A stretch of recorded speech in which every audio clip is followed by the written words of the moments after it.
Mr. Raab said it was time to think less about obstacles and more about the potential for a win-win. Asked whether the UK would seek an extension if the treaty is not agreed in the 6-month period given, Mr. Raab said the aim was to get this done in the current timeframe, to strive for the right result and be flexible in order to achieve it.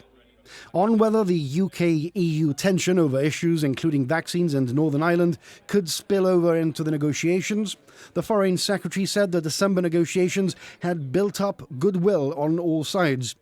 He said he was reasonably confident that with hard work and goodwill, the framework could be turned into a legally binding treaty. Look, everyone knows that these negotiations can be difficult, but I think we dealt with a lot of the stumbling blocks, if you like, and surmounted them in the negotiations we had over the Christmas period. So the approach that we take with Fabian and his team is to faithfully replicate what's envisaged in the framework in a legally binding treaty, and to start thinking less about obstacles and more about the potential for win-win. And obviously we want to get this done in the time frame you described, but let's strive for the right result and be flexible to allow us to achieve it. Asked whether Gibraltar would be involved in the UK's reform of its asylum policy, Mr. Raab said he could categorically rule out any suggestion that Gibraltar would be used to house an asylum seeker processing centre, adding this was never something that had been seriously or significantly considered.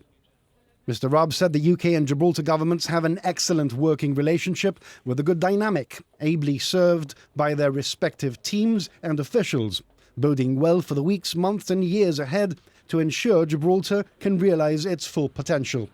Look, I think we've got a good track here, and I think the advantage of having had the negotiation over the December period is that we built up some goodwill on all sides. So we're absolutely committed to resolving all of our tensions with the EU in a pragmatic, sensible way.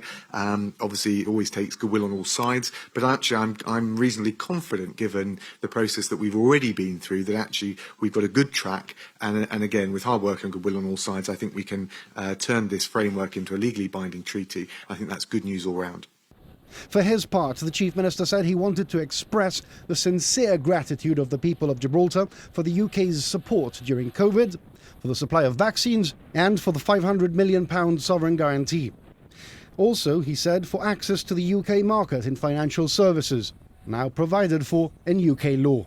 But I wanted to use today to express the sincere gratitude of the people of Gibraltar for the support that we have had from the United Kingdom in this difficult pandemic period, not just in the supply of life-saving vaccines, but also in the support for a £500 million sovereign guarantee for Gibraltar. And the things that we might start to forget about in the context of the work that we've done with this Conservative government, also the access to the United Kingdom market in financial services, which is now provided for in UK law.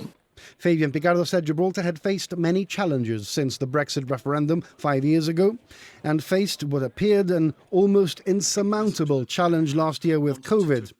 Despite that, he said Gibraltar has worked with the UK in close partnership and is able to see a way through all of those challenges, claiming the people of Gibraltar have realised now more than ever how lucky we are to be British.